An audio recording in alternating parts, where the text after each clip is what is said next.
لیکن آج ہمارے قوم کا المیہ یہ ہے کہ ہم دعویٰ تو کرتے ہیں محبت رسول کا، لیکن جب بات آتی ہے دلیل کی تو ہمارے پاس کچھ نظر نہیں آتا۔ ابھی درود پاک پڑھنے کے لیے کہا گیا آپ سے، پھر آپ کا رویہ وہی ہے، جو دیوانگی، جو مستانگی، جو پروانگی ہونی چاہیے وہ آپ کے اندر نظر نہیں آتی۔ لہذا جب بھی آپ سے درود پاک کے لیے کہا جائے تو آپ حضرات دل جمعی کے ساتھ گنبد خضرا کو نگاہوں میں بسا کر درود پاک پڑھا کریں، اور اس یقین سے پڑھا کریں کہ جب آپ کے تصور میں گنبد خضرا ہوگا تو مصطفیٰ کے تصور میں ہم غلام ہوں گے۔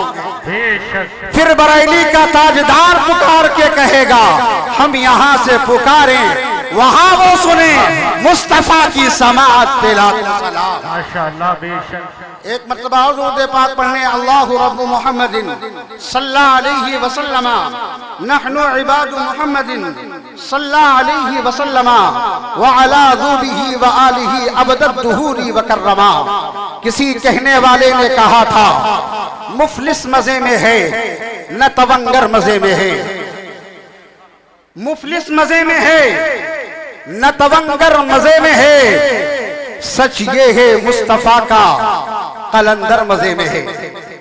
ارے اب بھی نہیں بولیں گے تو کب بولیں گے یار؟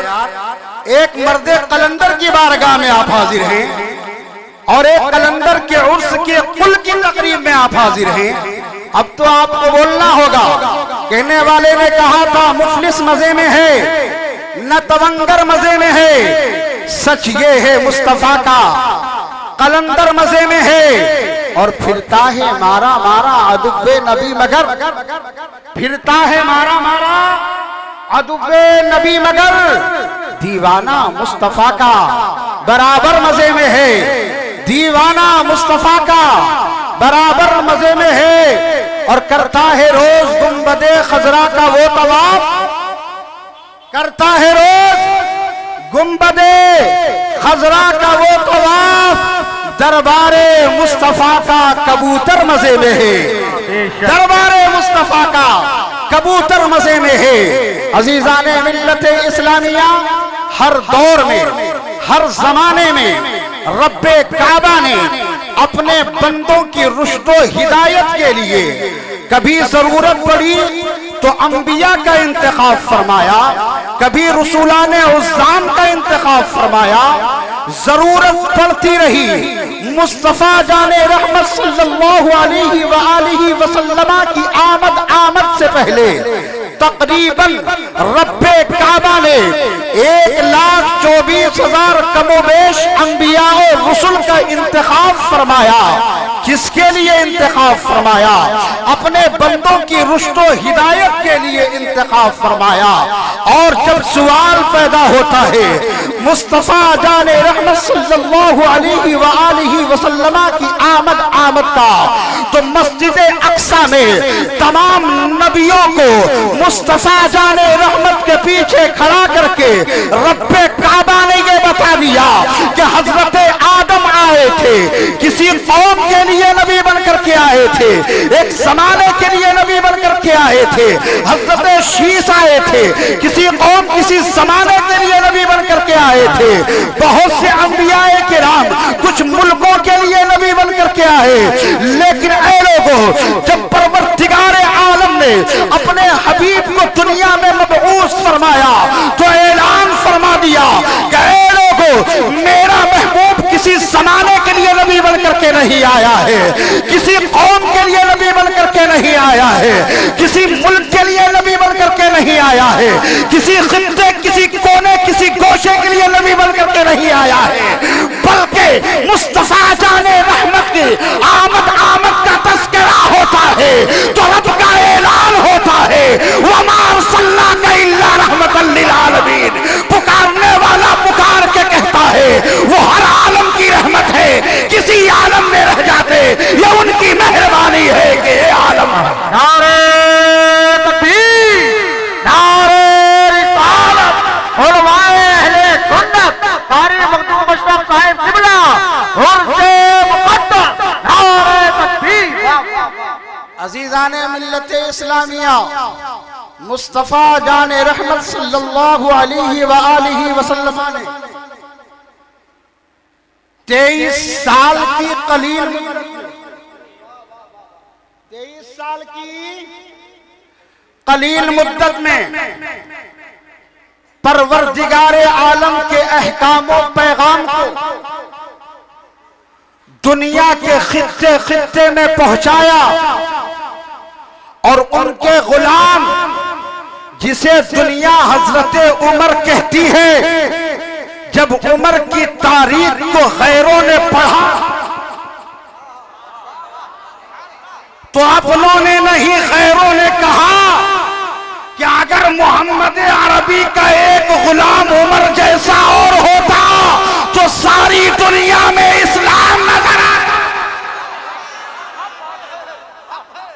اسی مصطفیٰ سے صحابہ نے پوچھا تھا، یا رسول اللہ علیہ الصلاۃ والسلام، حضرت آدم کے دین کو چلانے کے لیے رب نے شیش کا انتخاب، ایک قوم بنی اسرائیل میں پروردگار نے ہزاروں کی تعداد میں انبیاء کرام فرمایا، اے میرے آقا، آپ پر نبوت کا دروازہ بند ہو گیا، رب نے نبوت کا دروازہ آپ پر مقفل فرما دیا۔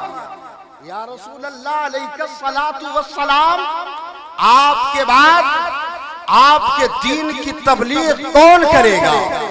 آپ کے دین کی ترویج و اشاعت کون کرے گا؟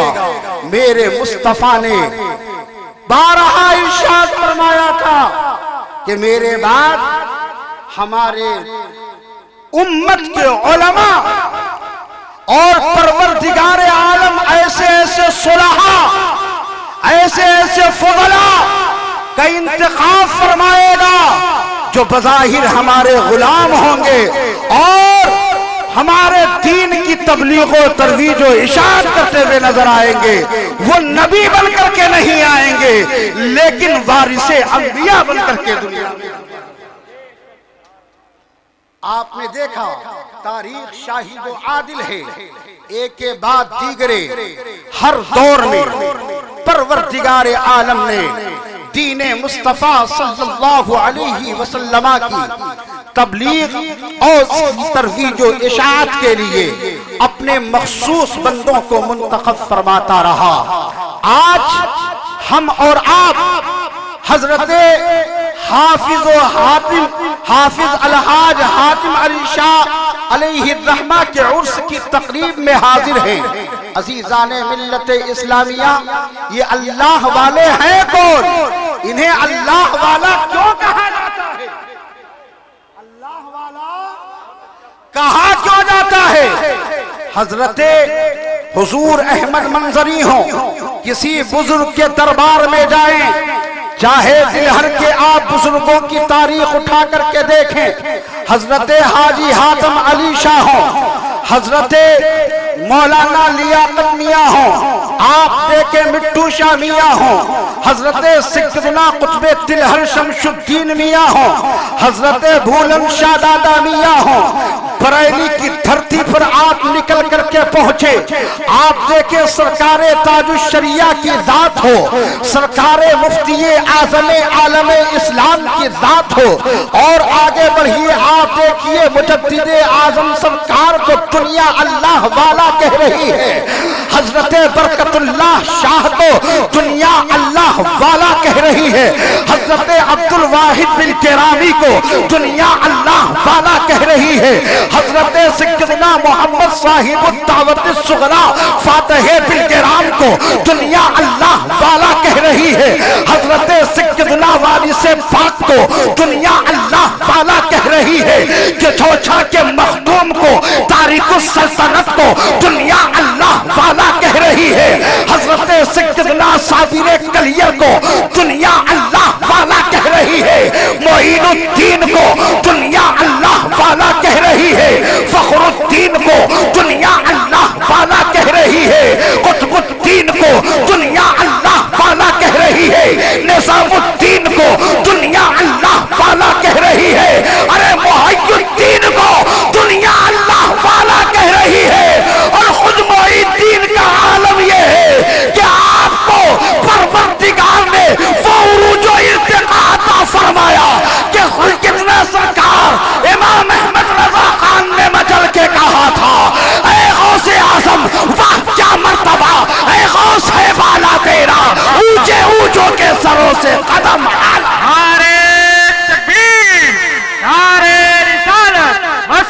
اعلی حضرت عرس مقدس عظمت غوث اعظم علماء اہل سنت نعرہ تکبیر نعرہ رسالت۔ حضرات اب تھوڑا سا رخ چینج کر کے اپنی بات کو اختتام کی طرف لے جانا چاہتا ہوں۔ میرے آقا نے ایک موقع سے ارشاد فرمایا کہ جو جس سے محبت کرتا ہے میرا رب اس کا حشر اس کے ساتھ فرمایا۔ یہاں پر معتقدین متعلقین حضرت حاجی حافظ حاتم علی شاہ عرس حاتمی کی آخری تقریب قل شریف کی محفل میں شرکت کی سعادتیں حاصل کر رہے ہیں۔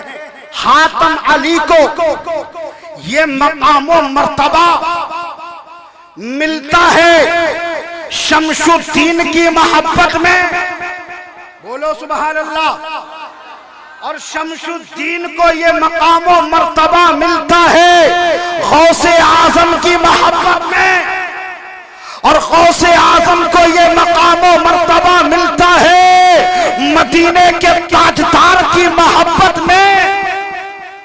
میرے آقا نے فرمایا جو جس سے محبت کرتا ہے دنیا میں اللہ تبارک و تعالی اس کا حشر میدان قیامت میں اس کے ساتھ فرمائے گا۔ اس بات کو ذہن میں رکھیں۔ آج آپ محبت کر رہے ہیں حضرت حاتم علی شاہ سے تو یہ آپ کی محبت رائے گاہ جانے والی، یہ آپ کی محبت بیکار جانے والی نہیں ہے، لیکن محبت محبت ہونی چاہیے، لیکن محبت ہونی چاہیے۔ آج والی محبت نہیں کہ رات کے 12 بجے تک محبت چل رہی ہے نا۔ حضرت پھول میاں صاحب کو چندہ دینے کی بات آئی تو حضرت ابا سے بات کیجئے گا، اور موبائل ریچارج کرانے کے لیے پورا گیہوں کی کوٹھیا صاحب۔ آج کل کی نوجوانوں کی محبت کا معیار یہ ہے، مسجد میں چندہ دینے کی بات آئے تو مولانا صاحب ابا سے بات کیجئے گا، اور پتہ لگا اپنے محب کو تحفہ دینے کی بات آ جائے۔ حضرت نے آتے ہی فرمایا تھا، کچھ جملے میرے گوش گزار کر دیے تھے اس لیے شاید رخ ادھر بدل پلٹ گیا ہے، سمجھ رہے ہیں آپ؟ تو محبت آج کا معیار یہ آپ کا معیار ہے، یہ آپ کا معیار ہے کہ آپ کس سے محبت کرتے ہیں اور کیسی محبت کرتے ہیں، لیکن جو اللہ والوں کا معیار محبت ہوتا ہے وہ یہ کہتا ہے کہ نہ طاعت پر نہ تقویٰ پر نہ زہد و اتقاء پر ہے، ہمارا ناز جو کچھ ہے محمد۔ نعرہ تکبیر نعرہ رسالت مسلک اعلی حضرت عرس مقدس علماء اہل سنت۔ جو جس سے محبت کرتا ہے پروردگار اس کا حشر میدان قیامت میں اس کے ساتھ فرمانے والا۔ آپ نے دیکھا بغداد کی سرزمین ہے، حضرت بہل الدانا ایک اللہ کے ولی ہیں، ابھی ایک مہینہ پہلے ان کی بارگاہ میں حاضری کا شرف حاصل ہوا، ان کی چوکھٹ کا بوسہ لینے کا پروردگار عالم نے غوث اعظم کے صدقے میں موقع فرمایا۔ حضرت بہل الدانا دریائے دجلہ کے کنارے بیٹھ کر ریت سے کھیل رہے ہیں۔ کیا کر رہے ہیں؟ دنیا دیکھ رہی ہے بہل الدانا ریت سے کھیل رہے ہیں، لیکن جب عشق والا دیکھتا ہے، محبت والا دیکھتا ہے، جب اللہ کی نظر سے کوئی اللہ والا ایک اللہ والے کو دیکھتا ہے تو وہ سمجھ لیتا ہے کہ بہل الدانا ریت کے ذروں میں نور خداوندی کے جلووں کا مظاہرہ، تجلیات ربانی کا مشاہدہ کر رہا ہے۔ ان ذروں میں بہل الدانا کھیل نہیں رہتے، یہ تو دنیا کا مزاج ہے۔ اللہ والے نے جب نور بصیرت و بصارت سے دیکھا تو سمجھ لیا کہ بہلول دانا ذروں سے کھیل نہیں رہے ہیں بلکہ ریت کے ذروں میں تجلیات ربانی کا مشاہدہ کر رہے ہیں۔ حضرت زبیدہ کا گزر ہوا، انہوں نے سلام پیش کیا، حضور کیا ہو رہا ہے؟ فرماتے ہیں جنت بنا رہا ہوں۔ کیا بنا رہا ہوں؟ جنت بنا رہا ہوں۔ اللہ اکبر کبیرہ۔ ارے وہ جنت جسے رب نے دنیا بنانے سے پہلے بنا، ایک اللہ والا، ایک اللہ والا دنیا میں ریت پر کہہ رہا ہے کہ جنت بنا رہا ہوں۔ زبیدہ بھی اللہ والی تھی، زبیدہ بھی توجہ، زبیدہ بھی اللہ والی تھی۔ زبیدہ نے کہا اے بہلول کیا یہ جنت بیچتے بھی ہو، فروخت بھی کرتے ہو؟ حضرت بہلول دانا نے کہا کہ ہاں بیچتا بھی ہوں۔ کہا کیا قیمت ہے؟ کہا 10 دینار۔ جلدی سے دیا اور حضرت زبیدہ اپنا راستہ ناپتی ہیں۔ حضرت بہلول دانا اپنے معمول میں لگ جاتے ہیں، زبیدہ محل پہنچتی ہیں۔ دن کا اجالا چھٹتا ہے، رات کی تاریکی نے جب گھیرا بندی کی ہے اور تمام مصروفیات و مشغولات سے فارغ ہونے کے بعد جب خلیفہ ہارون رشید کی ملکہ زبیدہ آپ کے بستر پر پہنچتی ہے، محبت بھری باتیں ہو رہی ہیں۔ سبحان اللہ۔ عزیزان ملت اسلامیہ، ایک طرف اللہ والا حضرت ہارون رشید ہے، دوسری جانب اللہ والی حضرت زبیدہ ہے۔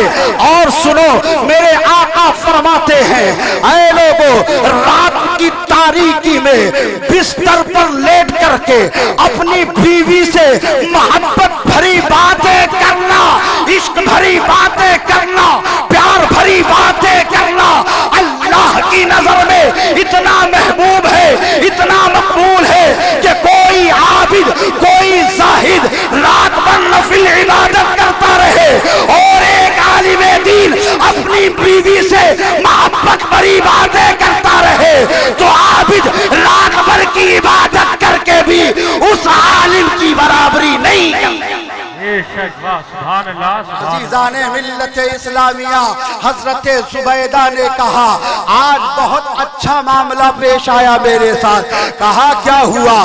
راستے سے گزر رہی تھی، دریائے دجلہ کے کنارے سے گزر ہوا، بہلول دانا تھے، ریت کے ذروں سے کھیل رہے تھے۔ میں نے پوچھا بہلول کیا کر رہے ہو؟ بہلول نے کہا جنت بنا رہا ہو۔ میں نے عرض کیا بیچتے بھی ہو، فروخت بھی کرتے ہو؟ کہا ہاں فروخت بھی کرتا ہوں۔ پورا واقعہ تفصیل کے ساتھ نہ بتا کر کے آگے بڑھنا چاہتا ہوں۔ حضرت ہارون رشید سوتا ہے، رات میں خواب دیکھتا ہے، دل آپ کی قسمت کا ستارہ بلند ہوتا ہے، جنت کی سیر کرائی جا رہی ہے۔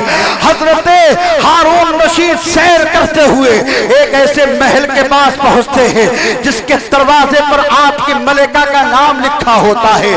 عزیزان ملت اسلامیہ، بہلول دانا کی بارگاہ میں صبح ہوتے ہی پہنچ جاتے ہیں اور پہنچنے کے بعد پھر آپ نے دیکھا کہ بہلول دانا ریت کے کنارے، دریائے دجلہ کے کنارے بیٹھ کر ریت سے کھلواڑ کر رہے ہیں۔ وہی سوال تھا، وہی جواب تھا، فروخت کی بات آتی ہے۔ اب بہلول دانا نے جو قیمت لگائی تھی، میں آپ سے بتانا یہ چاہتا ہوں کہ اب بہلول دانا نے کہا تھا کہ اے ہارون رشید اب قیمت 1000 دینار ہے، تو ہارون رشید نے کہا تھا کل تک جو قیمت 10 دینار تھی ایک دن میں بڑھ کر کے یہ 100 دینار کیسے ہو گئی؟ تو حضرت بہلول دانا نے کہا تھا زبیدہ نے جو سودا کیا تھا وہ مال کو بغیر دیکھے کیا تھا۔ اے ہارون تو جو سودا کرنے آیا ہے وہ مال دیکھ کر کے آیا ہے، لہذا جو مال پرکھ لیا جاتا ہے، پہچان لیا جاتا ہے، اس کی قیمتوں میں اضافہ کر دیا جاتا ہے بلا تشبیہ و تمثیل۔ اگر آپ حضرت حاجی حافظ حاتم علی شاہ کے معتقد ہیں تو آپ یہ سمجھ لیں کہ معتقد بن جائیں، غلام بن جائیں، سچے عاشق بن جائیں، سچی محبت کر سے سچی محبت کا تقاضا یہ ہے کہ اے لوگوں اس دور میں تم غلام مصطفیٰ بن جاؤ، امت سرکار میں ہو تو شریعت مصطفیٰ کے پابند ہو جاؤ، تمہاری یہ دنیا بھی کامیاب ہو جائے گی اور تمہاری اخروی زندگی بھی کامیاب و کابرہ ہو جائے گی۔ انہی الفاظ کے ساتھ یہ کہتے ہوئے کہ زندہ رہنا ہو تو میرے کارواں بن کر رہو، اس زمین کی پستیوں میں آسماں بن کر رہو۔ وما توفیقی الا باللہ، استغفر اللہ، السلام علیکم۔